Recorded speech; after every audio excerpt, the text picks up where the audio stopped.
Non, non. Sympa quand même. Hein. Qu'est-ce que j'ai entre les mains à votre avis? Connais déjà, c'est le casque Pimax Crystal Super. Oui, alors celui-là par contre, c'est le Crystal Super Micro OLED qui vient tout juste de sortir. Laisse-moi deviner, tu vas nous dire c'est le meilleur casque OLED au monde. Oui, je veux dire qu'il est de qualité, qu'il envoie du lourd. Tu vas nous dire ils ont enfin mis des lentilles pancake, et c'est ta meilleure expérience VR. Tu vas pas tout spoiler non plus. Non mais enfin encore une vidéo, il y en a plein YouTube, il fait le café ton truc. Tu veux venir faire la vidéo à ma place ou quoi? Non, vas-y, je ferai la mienne, tant pis. Voilà, c'est ça. Allez, Bisous. bisous. Salut à tous, c'est Julien Realistic Sim Cockpit et j'espère que vous allez tous très bien. Alors je suis très content de vous parler de ce produit aujourd'hui, de vous présenter le Crystal Super Micro OLED, qu'on appelle aussi le Crystal 8K OLED. Pimax, que je remercie, m'a prêté gratuitement ce produit, donc je suis libre de dire tout ce que je veux. Et bien sûr, si ce produit vous intéresse ou un autre de la gamme Pimax, vous avez un code de réduction pour acheter ce produit au meilleur tarif. Évidemment, c'est un lien affilié, donc ça soutient la chaîne et je vous en remercie, mais surtout, ça fait une très belle économie pour vous. Alors, ça faisait un petit moment que j'avais reçu ce casque avec le module optique 57 ppd. J'ai également testé le Crystal Light. Vous avez vu aussi sur une vidéo que j'ai testé, retesté le Quest 3 que j'ai mis un petit peu en confrontation avec le Crystal Light, déjà par simple curiosité et intérêt geek on va dire, mais surtout pour vous faire aussi votre propre opinion et dégager les inconvénients et les avantages de chacun des deux produits. Le module optique 57 ppd, quand j'ai testé, il m'a mis une claque, une énorme claque face au Crystal Light, dans la clarté d'image, mais aussi sur les options de eye tracking, et puis un petit peu plus de confort, et sans doute aussi une meilleure balance du poids du casque du Crystal Super face au Crystal Light. Mais l'inconvénient, c'est qu'on avait un FOV, donc un champ de vision inférieur à la version Crystal Super 50 ppd et surtout la version Crystal Super Ultra Wide. Donc il y a plein de vidéos sur le sujet, sur les deux modules optiques. Alors on parlera très rapidement du module en 57 ppd, mais on est surtout là pour parler du nouveau module optique en 53 ppd qui est le micro OLED. La nouvelle référence est sans doute l'ensemble le plus haut de gamme de chez Pimax qui va combiner qualité, performance, confort d'utilisation, ce qui va donner un ensemble banger, et je tenais absolument à vous faire une vidéo parce que vraiment j'ai été choqué par ce casque micro OLED qui est à mon sens très largement le meilleur casque micro OLED du marché, qui a éteint complètement la hype que je pouvais avoir sur le Beyond Big Screen 2 et surtout les nouvelles références de chez Pimax qui vont arriver, donc les Dream Air qui seront en micro OLED mais avec un aspect plus compact qui va amener un compromis sur le FOV, un compromis que je n'ai absolument pas envie de faire dans mon utilisation sim racing et aviation, puisque ce casque a déjà 116 degrés, en avoir moins, ça me conviendrait pas du tout. Et si c'est la première fois sur la chaîne, déjà bienvenue. Moi c'est Julien, je suis un passionné de sim racing, de simulation. Également aussi je reprends un petit peu la simulation avion. Je fais des tests de matériel et puis surtout je suis très attaché à l'immersion. Donc ça va passer par de l'immersion avec des décors sur le châssis, donc en utilisant des châssis profilés alu. Si vous connaissez pas, il y a plein de vidéos sur le sujet.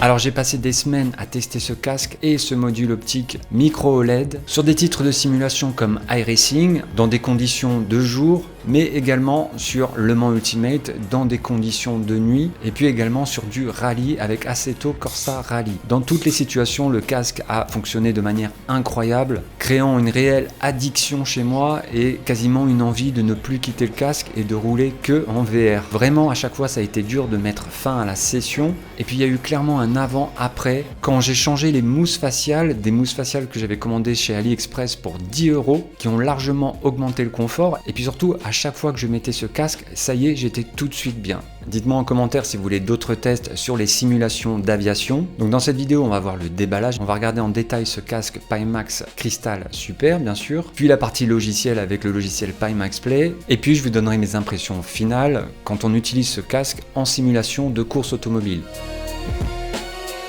Mais juste avant de continuer, si vous regardez toujours la vidéo, c'est qu'elle vous intéresse. Donc on n'oublie pas le petit like, l'abonnement et la cloche pour ne rien louper des prochaines vidéos. Ce sera des tests produits sim racing, des tests produits d'aviation et puis surtout partager notre passion ensemble. Alors les performances actuelles des cartes graphiques ne sont pas capables de tirer parti du plein potentiel de ces casques VR. C'est là où à mon avis le modèle économique du Pimax Crystal Super est vraiment intéressant. Il permet de remplacer le module optique en fonction de son besoin initial entre FOV et qualité extrême, budget initial et évolution de sa configuration de son PC, tout en bénéficiant des qualités du Crystal Super qui sont l'encombrement légèrement réduit, de la fonction eye tracking et d'un meilleur design. La version 57 ppd QLED est moins gourmande en ressources et pourtant plus détaillée, mais avec la contrepartie de moins de FOV. Le micro OLED est également moins gourmand en ressources, avec la contrepartie d'un FOV réduit aussi, mais pour un prix élevé compte tenu du prix initial des dalles micro OLED Sony. Donc pour dépenser un peu moins avec un PC peu puissant, on peut démarrer avec le 57 ppd, puis dans 2 ans avec un PC plus puissant, on pourra changer de module pour la version 50 ppd. Alors si dès à présent vous avez déjà un budget plus élevé, je recommande vraiment de partir sur la version micro OLED qui est juste incroyable.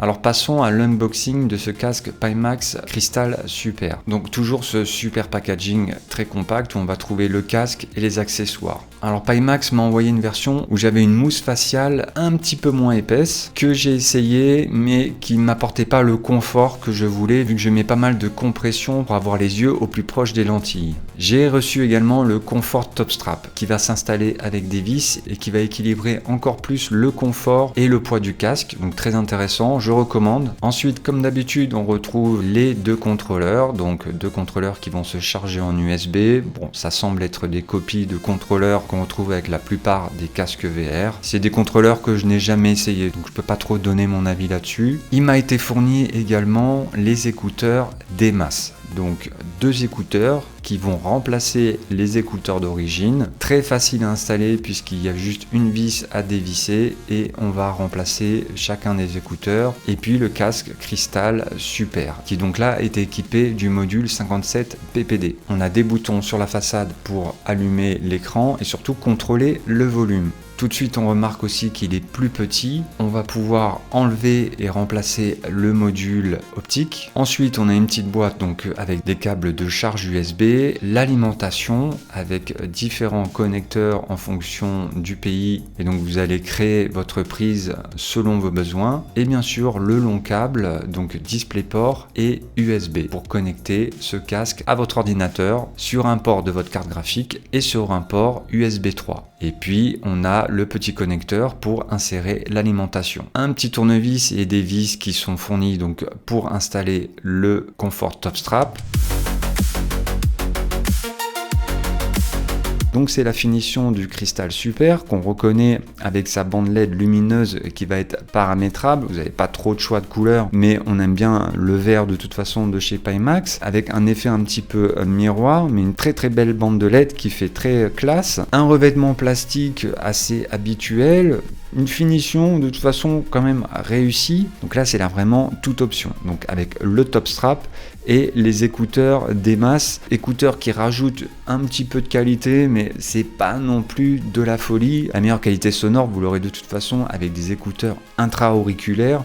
Mais c'est pas en ayant des haut-parleurs qui vont être placés un petit peu plus proches de vos oreilles que vous allez avoir un game changer et vraiment un changement radical de la qualité sonore. La qualité d'origine est plutôt correcte. Voilà, là il y a une petite amélioration. Les avis sont partagés. Moi je sais que je pourrais très bien faire avec les écouteurs d'origine, mais la petite option, on la prend quand même. Alors on a toujours ce système de câble qui va longer la sangle, qui va nous donner ensuite une longueur d'à peu près 5 mètres, qui va être raccordée sur le PC et il faudra aussi brancher la petite alimentation. Sur la face avant, donc c'est le point fort des casques Pimax d'aujourd'hui, c'est que ils ont des caméras qui vont vous faire en fait le passe-through. Donc c'est un passe-through en noir et blanc, donc ça vous sert simplement à vous localiser dans l'espace, à éventuellement mettre la main sur vos périphériques et peut-être centrer votre vision par rapport au volant. Et surtout, ça va assurer un tracking dans l'espace. Donc vous n'aurez pas besoin d'un boîtier additionnel pour faire le tracking du casque et donc d'assurer la cohérence de votre mouvement dans le mouvement virtuel. Donc vraiment, moi j'ai eu aucun souci avec ce tracking in-out, en sachant que moi je suis plutôt dans l'obscurité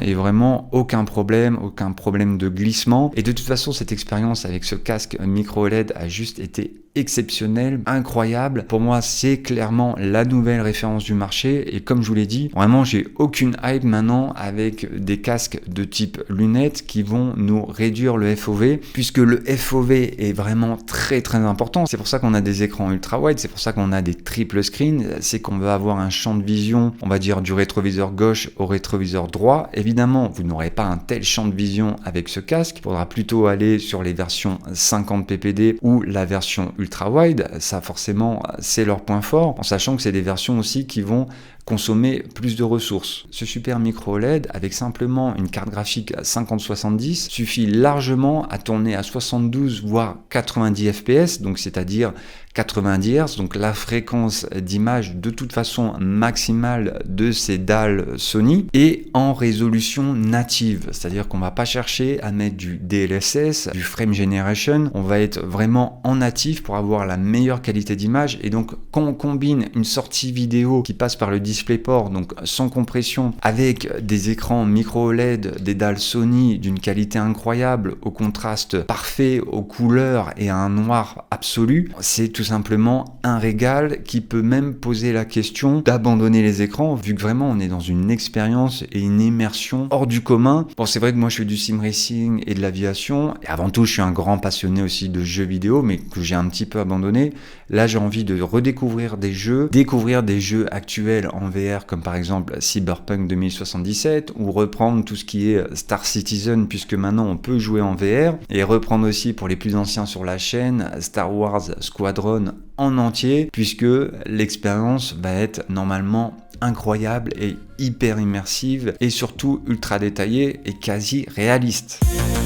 En réalité virtuelle, la technologie d'affichage change radicalement l'expérience. Aujourd'hui, le haut de gamme repose sur deux approches, QLED et OLED. Le QLED utilise des panneaux LCD avancés avec quantum dot et rétroéclairage puissant, ce qui va donner une forte luminosité, une excellente stabilité dans le temps et surtout des panneaux plus grands, ce qui facilite les champs de vision très larges et les optiques ambitieuses. L'OLED, à l'inverse, repose sur des pixels auto-émissifs. Chaque pixel peut s'éteindre complètement, offrant des noirs parfaits, un contraste supérieur et une précision visuelle remarquable. Grâce à des panneaux plus petits, l'OLED permet aussi des casques plus légers et mieux équilibrés, mais limite souvent le champ de vision maximal. En résumé, le QLED privilégie l'immersion et le FOV, le champ de vision. L'OLED privilégie le contraste, la finesse et le confort. Deux technologies, deux philosophies de la réalité virtuelle.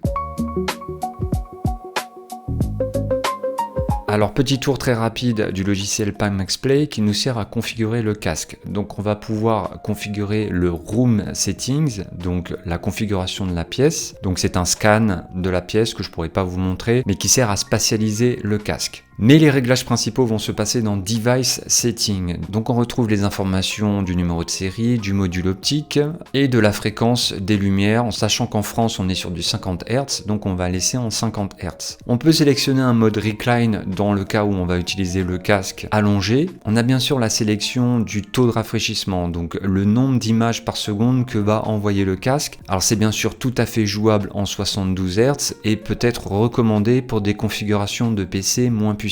On va pouvoir choisir le temps avant la mise en veille du casque et la luminosité de l'écran qu'on va bien sûr mettre à 100%. On l'a dit tout à l'heure, donc on peut choisir la couleur de la barre LED à l'avant du casque. Donc par défaut on a du bleu, du vert, mais sinon on va pouvoir customiser en jouant sur les niveaux de RGB, donc le rouge, le vert et le bleu. Donc on n'a pas une palette de couleurs sur laquelle on va sélectionner sa couleur, mais on va la créer. La fonction d'eye tracking, donc c'est vraiment le suivi du regard qu'on va bien sûr activer, c'est pour ça qu'on achète un cristal super. On va bien sûr pouvoir faire la calibration de cet eye tracking, donc c'est plutôt recommandé de le faire vu qu'on a tous des yeux différents et pour être sûr que le eye tracking va fonctionner pleinement. Fonction super intéressante, c'est le Wearing Location Reminder. Donc c'est-à-dire que quand vous allez mettre le casque, il va vous indiquer s'il est bien positionné. Donc très intéressant. Comme dans tous les casques, on va pouvoir gérer aussi l'IPD. Donc on a une plage de 58 à 72 mm. Vous allez pouvoir la mesurer avec une application iPhone. Je vous mets le lien en description. Et la valeur de 63 mm que j'ai trouvée avec cette application, je vais la renseigner dans le logiciel. On va pouvoir calibrer différentes petites choses mais qui ne nous intéressent pas. Dans Games, donc là on va pouvoir pouvoir aller en détail sur les réglages graphiques. On va pouvoir choisir un FOV, un champ de vision normal ou plus resserré pour gagner aussi en qualité. On va pouvoir aussi sélectionner la qualité de l'image, donc entre un mode automatique ou customisé. Donc ça c'est le mode natif, mais sinon on a le GPU upscaling, donc qui va nous permettre d'upscaler l'image. Donc c'est un principe de DLSS qui va être adapté à chaque marque de carte graphique entre AMD et Nvidia. Et on a le réglage de la netteté, le sharpness, qui est une fonction vraiment que j'adore chez Pimax et que je mets évidemment à fond sur 1 du coup pour profiter de la meilleure qualité d'image à mon sens. Ensuite c'est la partie du Dynamic Foveated Rendering, donc du rendu fovéal. On va pouvoir choisir entre du Quad View, donc une image splittée en 4 parties, qui va donc conserver le centre dans la meilleure qualité possible, et les autres parties qui vont être dégradées légèrement pour nous offrir plus de fluidité, donc plus de frames par seconde, les fameux FPS. Ou alors on peut choisir le Pimax Central Priority Rendering, donc qui va vraiment se focaliser que sur le centre de l'image. On a également le Smart Smoothing qui va faire une interpolation d'image et donc calculer qu'une image sur 2 pour là aussi gagner en taux de rafraîchissement. Donc clairement j'ai pas joué avec ces options vu que j'ai une configuration suffisamment puissante, mais ces options seront des moyens, si vous avez une configuration un petit peu plus faible, de gagner en fluidité. Dans Advanced on a des réglages encore plus poussés sur les offsets de IPD, donc décaler légèrement vers le haut ou verticalement l'IPD pour chaque œil, ce qui va permettre dans certains cas d'améliorer le stéréo overlap. Donc c'est-à-dire le moment où les deux écrans se croisent pour que votre cerveau ne forme qu'une seule image. Et on a aussi l'activation ou pas du mode pass-through, qui est donc la vue à travers le casque, à travers des caméras de tracking, qui chez Pimax sera en noir et blanc. On peut renseigner Pimax Play sur le logiciel ou le plugin de compensation de mouvement en fonction du système motion qu'on va utiliser. Voilà pour la partie logicielle, donc maintenant on passe au test sur la route. Sur iRacing et le Mans Ultimate, ce Pimax Crystal Super 8K Micro OLED m'a clairement marqué dès les premières sessions. Alors ce qui m'a sauté aux yeux en premier, c'est la netteté de l'image. La résolution est très élevée, les écrans micro LED font un énorme travail et j'ai eu une sensation de précision que je n'avais jamais ressentie en VR jusqu'à présent. Les tableaux de bord sont parfaitement lisibles, les panneaux au loin restent nets, et même à haute vitesse, l'image ne se dégrade pas. En sim racing, ça change beaucoup de choses. J'ai pu anticiper plus facilement les freinages, lire les informations sans effort et me concentrer uniquement sur la conduite sans lutter contre la lisibilité. Notamment grâce à un sweet spot qui est largement amélioré du fait des lentilles Pancake Concave View. Le champ de vision m'a aussi convaincu, il est suffisamment large pour donner une vraie vision périphérique. En piste, ça apporte une sensation plus naturelle, plus proche de ce qu'on ressent dans une vraie voiture de course. Mais pendant mon test, j'ai aussi relevé plusieurs points faibles et c'est important d'en parler. Alors, j'ai remarqué de la distorsion optique sur les bords. Ce n'est pas constant, ça dépend beaucoup du placement du casque sur la tête, mais dans certaines situations, surtout quand je regardais les éléments fixes en périphérie, l'image se déformait légèrement. En pleine course, on l'oublie assez vite, mais c'est bien présent. Et ça prouve surtout que ce casque n'est pas parfait et que le casque parfait n'existe sans doute pas. J'ai aussi constaté du lens glare, donc des reflets internes dans les lentilles. C'est ce qu'on voit immédiatement quand on met le casque et ça se voit surtout dans les menus ou dans les scènes très contrastées avec des éléments clairs sur fond sombre. En course, ce n'est pas vraiment bloquant, mais voilà, on sait que ça existe. Concernant les défauts VR plus classiques, je n'ai pas vu d'effet de grille. Avec cette résolution micro LED, la trame des pixels disparaît complètement. Même en cherchant, je n'ai rien remarqué. Pour le Mura, de mon côté, je n'ai rien constaté de gênant. L'image est homogène, sans zone irrégulière visible en course. J'ai par contre noté un léger ghosting dans certaines situations, surtout lors de mouvements de tête rapides ou sur des éléments très contrastés en périphérie. Les noirs sont superbes, très profonds, limite trop profonds et l'ensemble est peut-être trop noir quand on joue sur des courses nocturnes. Mais en plein jour, l'image m'a paru un petit peu moins lumineuse que sur certains casques QLED. Sur des courses en plein soleil, le rendu reste très propre, mais pas ultra éclatant. Mais pour moi, de base, c'est la bonne luminosité. Attention aussi de bien placer le casque sur sa tête et de bien rapprocher les lentilles de ses yeux. Et c'est justement ce qui est possible grâce aux nouvelles lentilles Pancake. J'ai testé les conditions nocturnes sur Le Mans Ultimate, qui est un jeu très exigeant, qui va demander d'avoir une très bonne carte graphique comme une 5080, et cette expérience est juste incroyable. On est dans la nuit, c'est le noir, c'est beau, c'est net, c'est cohérent, avec un champ de vision largement suffisant. On se croirait vraiment en train de vivre les 24 heures du Mans. C'est parti, on y va, 80 mètres sur ciel. Sur Assetto Corsa Rally, l'expérience est un peu plus compliquée vu que pour le moment ce jeu n'est pas officiellement compatible en VR, donc il faut passer par un logiciel pour activer le mode VR. C'est un jeu très gourmand en ressources, mais une fois qu'on est en jeu, évidemment, c'est un banger, c'est incroyable. Vu que le jeu est très bon et l'expérience en VR de ce jeu avec un casque de cette qualité-là devient juste incroyable et sensationnelle. Comme je vous dis, on n'a juste pas envie de mettre fin à la session et de rouler en continu.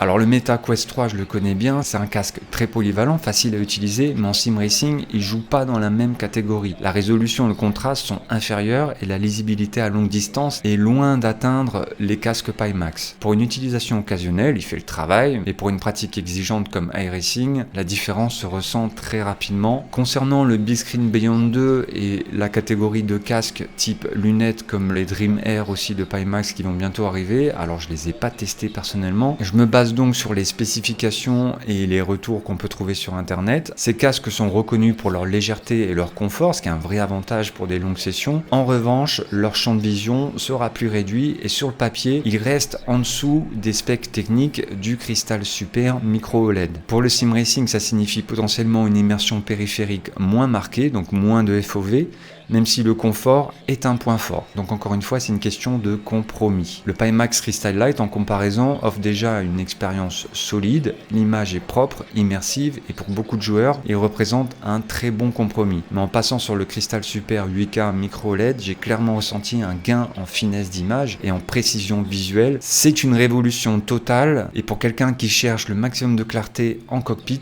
la différence, elle est bien là, notamment sur le sweet spot. Et la fonction eye tracking qui va vous permettre de faire du rendu fovéal et donc gagner en ressources puisque ça va faire un rendu uniquement sur la zone que vous êtes en train de regarder. Alors au final, ce Crystal Super 8K Micro OLED m'a vraiment impressionné par sa qualité d'image et par le sentiment de présence en piste. Il n'est pas exempt de défauts et certains compromis optiques existent, mais une fois lancé dans une course, concentré sur la trajectoire et le chrono, ces points passent clairement au second plan. Ce que je retiens surtout, c'est cette capacité à faire oublier le casque pour se concentrer uniquement sur le pilotage. Donc je reste persuadé que les casques plus larges vont encore avoir leur utilité dans le futur. Et miser sur la plateforme évolutive qui est le casque Pimax Crystal Super n'a rien de risqué compte tenu de cette version micro OLED qui m'a mis une claque.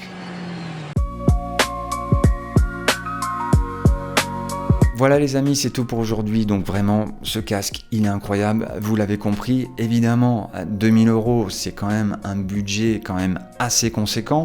Encore une fois, vous n'êtes pas non plus obligé de dépenser 3000 € pour une carte graphique. On se débrouille très bien avec une 5070 qui aujourd'hui tourne aux alentours de 600 €. Donc vraiment, vous allez pouvoir équiper votre PC pour avoir une expérience déjà très correct et puis surtout de manière infinie des jeux sur PC qui vont vous plonger dans différents univers, que ce soit la simulation de course, la simulation de vol, des jeux en tout genre, FPS, aventure, vraiment c'est sans fin. Donc bien sûr très curieux de voir les évolutions logicielles côté Pimax sur ce casque et puis sur les autres modèles et puis voir aussi comment le marché du casque virtuel va réagir face à ce casque qui vraiment dépasse mes attentes. Clairement, avec bien sûr tous les compromis aussi qu'on a évoqués, qui sont l'encombrement, le confort, le poids, bien sûr le prix aussi d'un tel matériel et puis le matériel additionnel qui va être le PC. Donc j'espère vraiment que vous aurez l'occasion de tester ce casque. On n'oublie pas la partie commentaires pour continuer la discussion ou alors poser des questions ou évoquer vos problématiques. Peut-être que d'autres ou moi-même pourront y répondre. J'espère que la vidéo vous aura été utile et j'espère qu'elle vous aura plu surtout et intéressé. On se retrouve très vite pour des prochaines vidéos. C'était Julien, Realistic Sim Cockpit. Allez, salut! La sortie, c'est à droite. L'autre droite. Voilà.